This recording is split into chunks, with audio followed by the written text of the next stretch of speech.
Assalamualaikum warahmatullahi wabarakatuh. Kami dari kelompok 4 dari K2. Di sini ada analisis performa struktur data array dan hash table pada sistem kompresi aktivitas web. Nah, topik yang kita bawakan sistem kompresi data sederhana. Kenalkan, nama saya Raffi Subanjaya Kusuma dengan NIM M0403241138. Langsung saja masuk ke materi.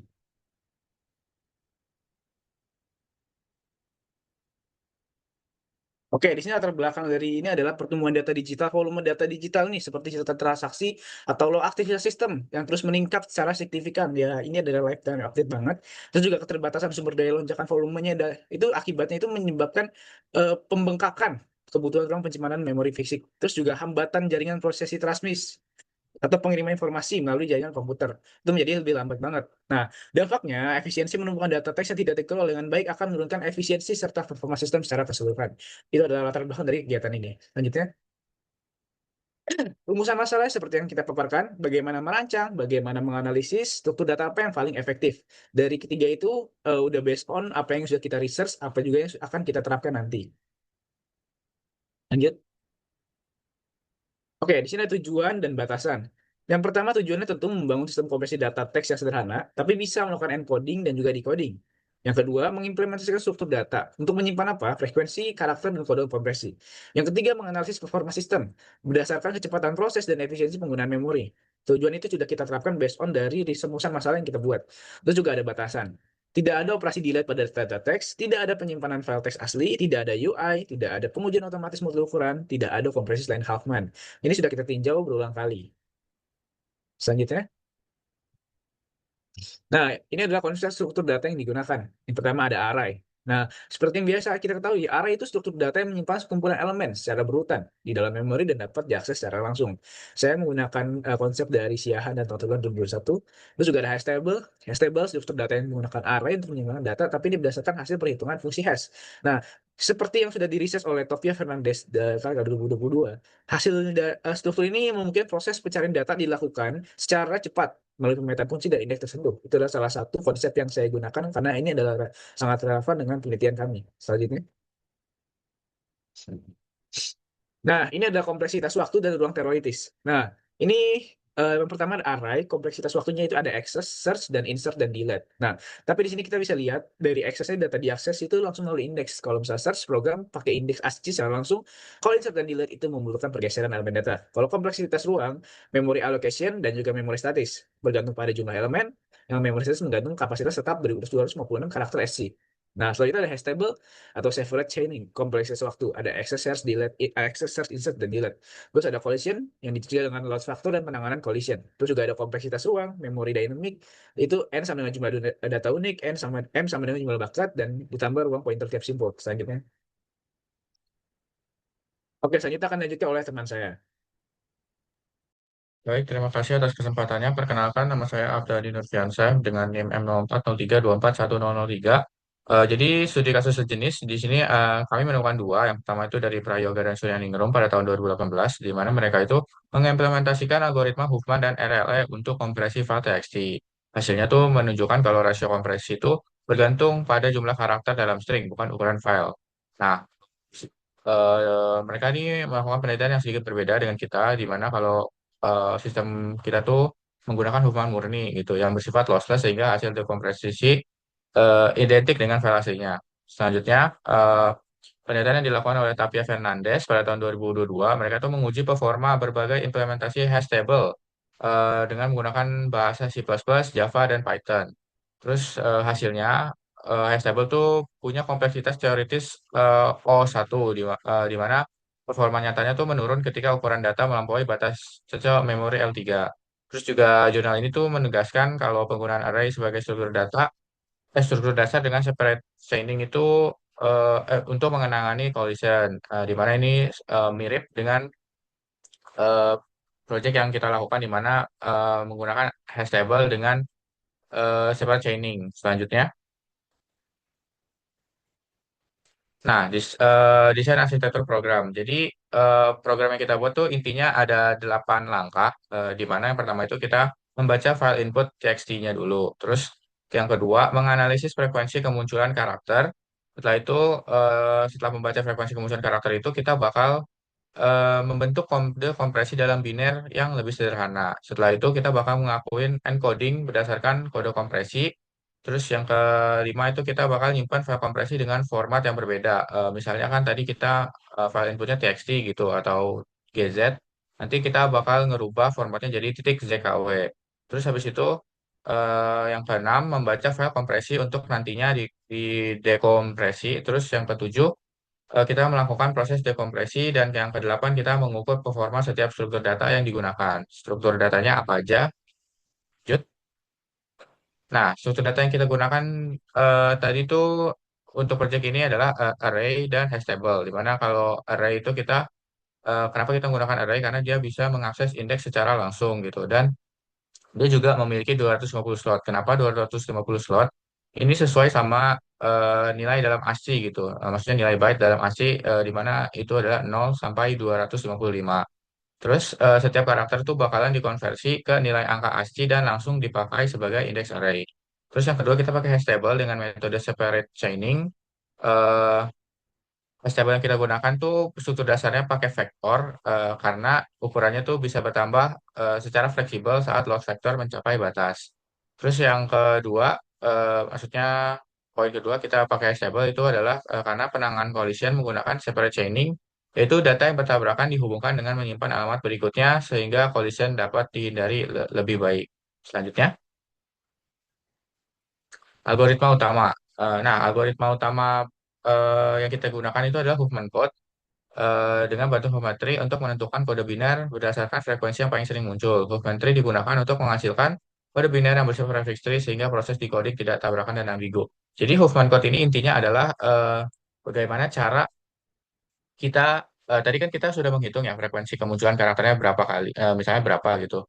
Nah, frekuensi karakter yang paling sedikit muncul itu dua paling sedikit yang paling muncul itu bakal digabungin eh, jadi satu tree, bukan satu tree, tapi satu eh, node gitu. Nah, setelah dijadi setelah gabung jadi node, itu bakal terus gitu sampai ke atas. Jadi maksudnya frekuensi karakter yang paling tinggi itu bakalan lebih dekat ke root.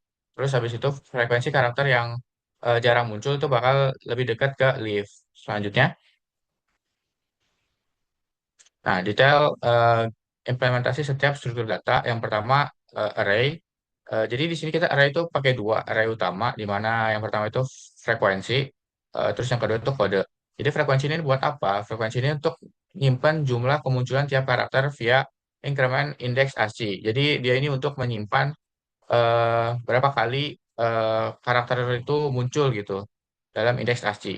Terus kode di mana di sini kita pakai string, kita tuh menyimpan kode biner untuk membutuhkan Huffman tree. Kenapa kita pakai string nggak pakai integer itu karena kalau misalnya pakai integer tuh awalnya nggak bisa nol gitu. Nah, terus ukuran array-nya tuh kita semua pakai 256 slot sesuai sama kode ASCII. Terus juga kita string tuh ya tadi yang sudah saya sebutkan dipilih agar nilai binernya tuh dengan angka 0 di depan tetap tersimpan. Terus lanjut hash table. Hash table tuh tadi yang seperti saya mention kita pakai vektor karena lebih fleksibel. Terus juga nah, ukuran tabelnya itu ditentukan dari bilangan prima terdekat hasil pembagian jumlah karakter unik dibagi load factor 0,75. Terus collisionnya tuh ditangani dengan separated chaining dengan maksudnya tuh kayak link list gitu. Terus node-nya tuh nyimpan struct node berisi key, frekuensi, code, dan pointer ke node berikutnya. Lanjut. Nah, mekanisme penyimpanan file. Eh, kita tuh pada praktiknya menggunakan kompresi file yang umum digunakan, yang seperti contohnya GZ tadi. Nah, buat ngebedain apakah sudah dikompresi atau belum, kita ngeganti format filenya jadi ZKW. Terus habis itu penjelasan modul pentingnya kita memakai beberapa modul ada 5. Yang pertama itu modul frekuensi, di mana kita perlu menghitung berapa kali karakter itu muncul. Terus modul Hoffman tree, di mana kita perlu menyatukan eh, karakter dengan frekuensi yang paling sedikit gitu. Terus digabungin terus sampai karakter dengan frekuensi paling tinggi, paling atas gitu. Jadi rootnya. Terus modul encoding kita mengubahnya menjadi kode biner. Terus modul dekompresi itu berarti kita ngubah eh, data itu lagi. Terus kita juga modul pengukuran performa itu kita ngebandingin performa antara si array dan hash table. Lanjut. Nah, selanjutnya eksperimen dan pengujian akan dilanjutkan oleh teman saya. Baik, di sini saya langsung saja singkat.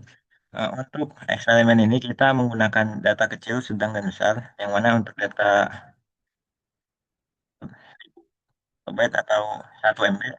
Nah, lalu di sini kita untuk mengukur waktu, kita menggunakan eh, yang namanya itu library chrono. Sehingga nanti library-nya akan ditaruh di titik awal sama akhir dari programnya. Kemudian untuk modul penting yang tadi sudah dijelaskan, bahwasannya kita menggunakan 5 modul ini. Kemudian hasil dan analisis dari pengujian untuk data set kecil, sedang, dan besar ini terdapat menghasilkan beberapa hasil analisis yang nantinya bisa didemokan. Lalu berdasarkan analisis waktu, ini kita bisa simpulkan bahwasannya array ini lebih efisien, lebih cepat dibandingkan hash table. Kenapa? Karena array ini langsung mengakses ke datanya, ke indeksnya. Sedangkan hash table itu sama mengakses langsung ke ininya tempatnya, tapi bedanya perlu melakukan hash terlebih dahulu. Nah, lalu untuk penggunaan memori jelas array itu sangat besar memori karena sudah ditetapkan dari awal memorinya itu menggunakan slotnya itu 255 berdasarkan ASCII. Jadi di sini array sangat perbedaannya sangat jauh antara array dan hashmap. Nah, di sini langsung saja saya akan melakukan demo. Sebelumnya terlihat nggak? Terlihat. Oke. Nah, ini berdasarkan demo, kita bisa memilih menu satu untuk melakukan kompresi, yang mana di sini di dalam filenya saya sudah menyediakan data besar. Saya langsung saja contohkan data besarnya. Data besar .txt. Lalu di sini outputnya misalnya saya buat hasil kompres. Nah, di sini akan dilakukan kompresinya sehingga nanti akan menghasilkan hasilnya bahwasannya rasio kompresinya 54% dan yang aslinya ini ukurannya ini sekitar berapa nih? 6 byte plus menjadi 844 kilobyte gitu. Dan ini merupakan hasilnya berdasarkan yang tadi. Lalu di sini kita juga bisa melakukan dekompresi berdasarkan dat yang tadi. Nah, di sini hasil dekompresinya juga sama. Dan itu mungkin saja yang bisa saya sampaikan. Kurang lebih mengenal saya lanjutkan ke teman saya. Oke, baik. Terima kasih atas kesempatannya. Sebelumnya perkenalkan nama saya Andrea Sarindi dengan NIM M0403211084.